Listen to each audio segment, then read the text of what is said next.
Сәлеметсіңдер ме балалар? Жақсы. Сіздерге бүгінгі күндеріне жақсы сәттілік тілей отырып, бүгін ана тілі оқулығын өтеміз. Біз өткен тақырыпты пысықтау үшін біз қандай тапсырманы өттік? Қандай тақырыпты өттік өткен тапсырмамызда? Буын. Жақсы. Ал буын дегеніміз не, кім айтады? Айта ғой. Сөзде қанша дауысты дыбыс болса, сонша буын болады. Жарайсың. Сөзде қанша дауысты дыбыс болса, сонша буын болады. Жақсы. Тағы кім айтады? Айта ғой. Сөзде қанша дауысты дыбыс болса, сонша буын болады. Өте жақсы. Жарайсыңдар. Енді өткен сабағымызды пысықтау үшін балық аулау әдісін өтейік. Маған тақтаға шығады, келе ғой, Қалимат келе ғой, Азамат келе ғой. Мына жерде қармақпен балықты аулау, балықта жазылып тұрған сөздерді буынға бөліп, қанша буын екенін айтамыз. Кәнекей кездесеміз. Содан айтамыз.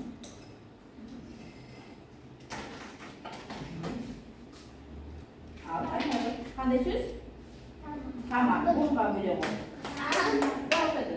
Қанша? Қанша буын? Екі буын болса, мынаға сала ғой. Қанша буын? Екі буын. Жақсы сала ғой. Так. Мұстафа келе ғой.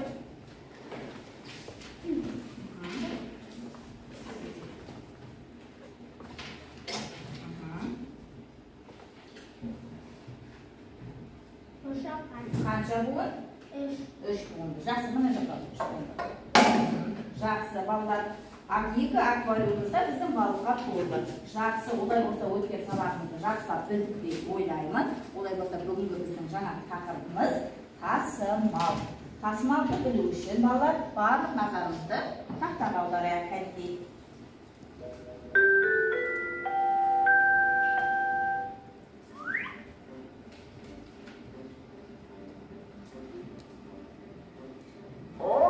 Томнан хат келді.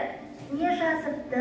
Сәлем, Алан және Дана. Қал жағдайларын қалай, демалыстарын қалай өтіп жатыр? Астанада ауа райы қандай? Ауылға бардыңдар ма? Мен ата-анама сендер туралы айттым. Олар маған жазғы демалыста Қазақстанға баруыма рұқсат берді. Көріскенше, Том.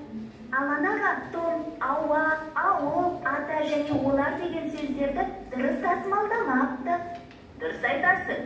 Ол аны жолдың соңына қалдырып, уыл деген буынды келесі жолға шығарыпты. А буынын неге жолдың бойында қалдыруға болмайды? Өйткені бұл буын жалғыз дауысты дыбыстан құралып тұр. Жалғыз дауысты дыбыстан құралған буынды жол соңында қалдырып, тасымалдауға болмайды. Том бұл сөздерді буынға дұрыс бөлген, бірақ дұрыс тасымалдамаған ғой. Ауыл, ауа, ата деген сөздерде екі буын бар. Иә. Жақсы балалар. Сендер тақтада жаңа Томның Аланға жазған хатында қандай кемшіліктерді байқадыңдар? Бұнда жалғыз дауысты дыбысты жалғыз жазып қойған, иә? Енді осыдан келіп біз тасымал дегенді ережесімен таныс болайық. Балалар, тасымал дегеніміз жазу жолына сыймаған сөз буынға бөлініп тасымалданады. Сөздердің тасымалданбаған бөлігінен соң дефис, яғни сызықша қойылып жазылады. Мысалы, мектеп. Жазу жолына сыймай келе жатса, мек деп жазамыз, теп деген буыны келесі жолдың басына жазады. Енді бұл жерде алайып кететін ереже бар, балалар. Буын, жалғыз буын бөлінеді, бірақ тасымалдауға келген кезде жалғыз буынды әріп бізде жалғыз тасымалданбайды. Түсінікті ма? Балалар, түсінікті ма? Жақсы, олай болса оқулықпен жұмыс жасайық. Қане, барлығымыз оқулығымызды ашып, екінші жаттығуға назар аударайық. Екінші жаттығуда берілгенде былай депті: сөздерді тасымалдау белгісін қойып, көшіріп жаз. Тақтаға маған шығады.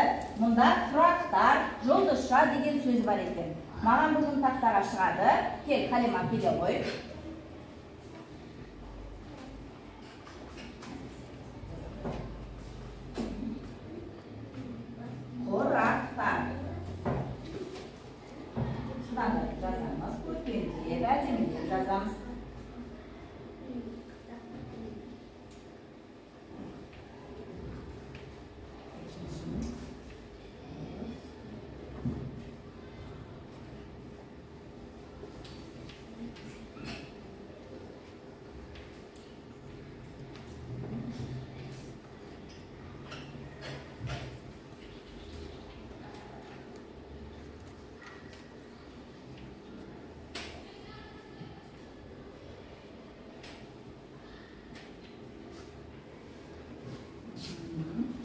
Жарайсың. Ал айта қой. Ал оқи қой. Не деп жазылып тұр? Тасымалдауға? Өте жақсы, жарайсың, отырады. Ал арман келе қой. Бордала қой. Енді жұлдызша деген сөз бар. Астына жаза бер. Жаза қой. Жұлдызша. Тездетеміз. Әдемілеп көткенде жазамыз.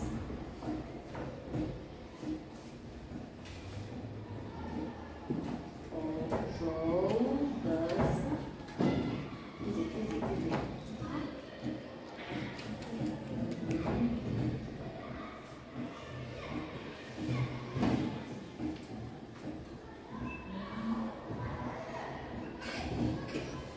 Тездет.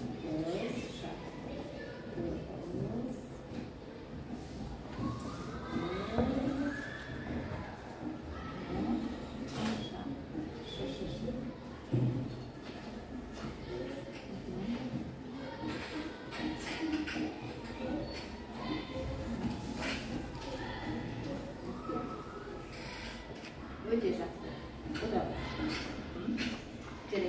Балалар, жалпы түсіндік па? Тасымал дегеніміз не? Кім айтады тасымал дегенімізді? Айта ғой.